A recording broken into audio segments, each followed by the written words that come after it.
नमस्कार सांग माने आमे पुणी थरे ऑटोमिक हैबिट आउ किछि चैप्टर आरंभ करबा। एही चैप्टर रे आमे पुणी थरे अलगा किछि कथावार्ता हेबा जो कि कथावार्ता किछि हेबा आमे स्टॉप प्रोक्रास्टिनेशन रो मतलब होउछि आमे टाल मटोल जो कोनोसी जिंस जदी आमे कोनोसी एमिति किछि आम मन रे भावना आसे जे कि आमे सेथरे ग्रोथ करि परिबा एवं आगु बढ़ी परिबा आमे तुरंत ताहाकू भाबे कि मन करंती कि एइटा कले भलो हबो किंतु किछि दिन परे आमे ताहाकू टाल मटोल कर दियंती अणदेखा कर दियंती किंतु यह अणदेखा करिया उचित नुहे जदि आपणकर मन रे भलो चिंताधारा आसे जे कि मार्केट रे सेटा डिमांड थिबो एवं सेही जिनिस रे आपण आगु बढ़ी परिबे ताहले ताहाकू लेखि कर रखि कि तार भलो भाबे रिसर्च करिवे एवं हुए तो से काम जे करूथिबो ता पाखरे जाय के करी कि से काम करिया उचित। आपण टाल मटोल जदि करंती जिनिस को जे कोन जिनिस को जदि अणदेखा करंती ताहले एई भलिया आपनकर जीवन रे बारंबार सेही भलिया आसीबो सेही भलिया आपण अणदेखा करिवे। तेणुक भल जदि जिनिस भल जदि बिजनेस आइडिया जदि मन को चिंता आछि ताहले ताको अणदेखा न करिकि ताको करबाकू चेष्टा करंतु। Make a good habit A part of life and gate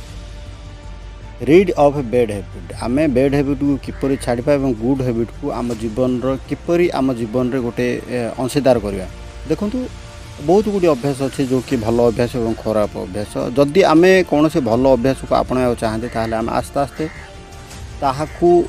अभ्यास परिणत करने को कौन सी जल्दबाजी न करी तुरंत न करी आस्ते आस्ते करने को एवं आमर से अभ्यास परिणत हो गला ऑटोमेटिक आमर हैबिट परिणत हो किंतु जदि गोटे खराब अभ्यास को आप छाड़ा अच्छी ताहले ताकू तार जेकोसी जिनस को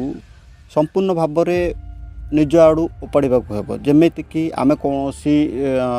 सोशल मीडिया खेल रे बर्तमान एग्जांपल धरि निया जाऊ जमी आम सोशल मीडिया रे कौन खेल खेलुं ताहले तार अभ्यास आमको लग जाए जहाँफल कि आम सब किसी काम डिस्टर्ब होउछि ताहले आम से एप्लिकेशन को डायरेक्टली डिलीट करने को जहाँफल कि आम से बैड हैबिट मुकुली पारिबा। एहीपरि विभिन्न प्रकार एमिति अभ्यास अच्छी जहाँकि आपण तुरंत छाड़ी पारिबे एवं ताहाकू छाड़िया पई अभ्यास बनाई पारिबे। Necessary rules to change your behaviour.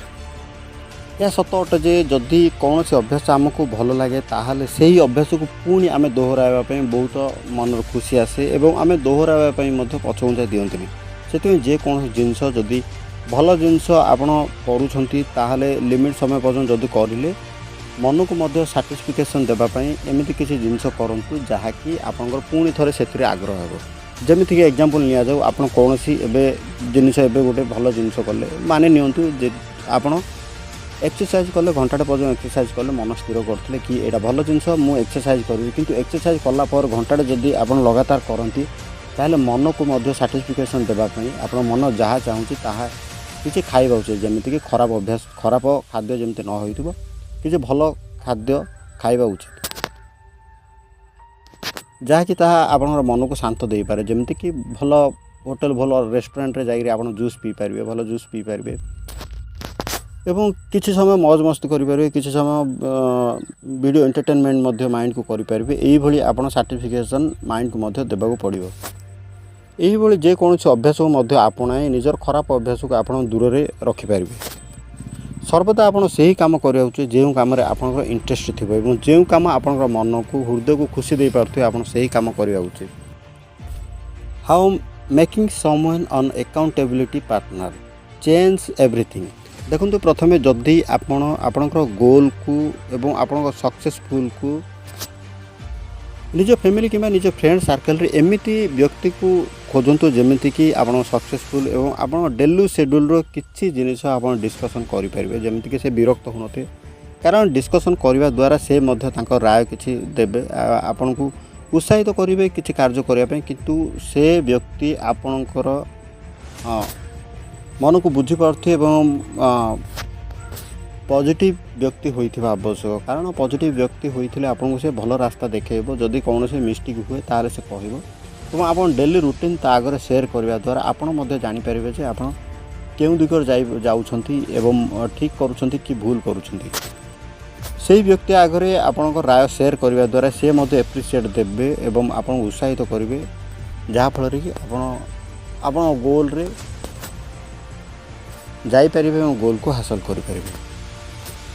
The truth about talent when your talent is important and when it is not. आपन को सफलता होगापाई ठीक टार्गेट को बाछा बहुत इम्पोर्टेंट अटे एवं लक्ष्य को हासिल करने निजर इंटरेस्ट एवं टैलेंट को चिन्हवा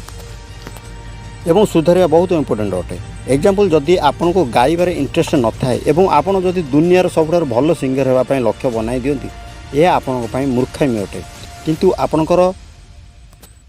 राइटिंग रे इंटरेस्ट अच्छी आपन दुनियार महान राइटर होगापाई जदि टार्गेट सेट करती एवं एथिपाई जरूरी जिनिस को आपन शिखिबा को आरंभ करती एवं आपनकर टैलेंट को बनाए रखती ताहले गोटे दिन एमती आसो निश्चय आपन दुनियार महान राइटर बनीजे। यह को सरल भाषा कहवा गले अभ्यास को अपनाइबा सेतेबेले सहज हुए जेतेबेले ताहा आपन नेचुरल एबिलिटी सहित मैच हुए। नेचुरल एबिलिटी माने ताहा अटे जहाँ को कला पर आपन को आनंद आसो जो काम आपन को खेलिला भली लागिवो काम करिया भली लागिवो नहीं सेहीपरि काम को बाछंतु जहाँ को करिबा द्वारा आपन को आग्रह लागिवो एवं सेथिरे माहिर हेबा पई निजर एबिलिटी को बढ़ाइबा को चेष्टा करंतु। Golden luck law way to bring a motivational in life. Successful सबुठार बड़ शत्रु फेलर नुहे बल्कि बोरिंग हेबा होई थाए। सेथिमे आपन जहाँ करिबारे बोर हो जाती ताहाको करिया पई एफर्ट लगाती ना सेथिपई सेही काम को करिया पई इम्पॉसिबल लगे एवं धीरे धीरे यही खराब अभ्यास लोक मानकु फेलर आड़ को नहीं जाए। गोल्डन लक्स लॉ अकॉर्डिंग मनुष्यर काम को करिबा समय रे फुल्लु मोटिवेशन को एक्सपीरियंस करिथाए जहाँ ताहार वर्तमान सहित मिसी थाए। सेथिपई कौनसी सक्सेसफुल व्यक्ति सह इफेक्टिव होई सीधा तांकर हैबिट एवं शेड्यूल ग्रहण करिबा उचित नुहे। ता परिवर्ते निजर एबिलिटी को देखंतु केउ अभ्यास को करिकी आपन को अधिक खुशी मिलुची ताहाको आपन को अभ्यास बनांतु। एही जरिया रे लक्ष्य पाखक पहुँचवा सहज एवं शीघ्र होई पारिबो।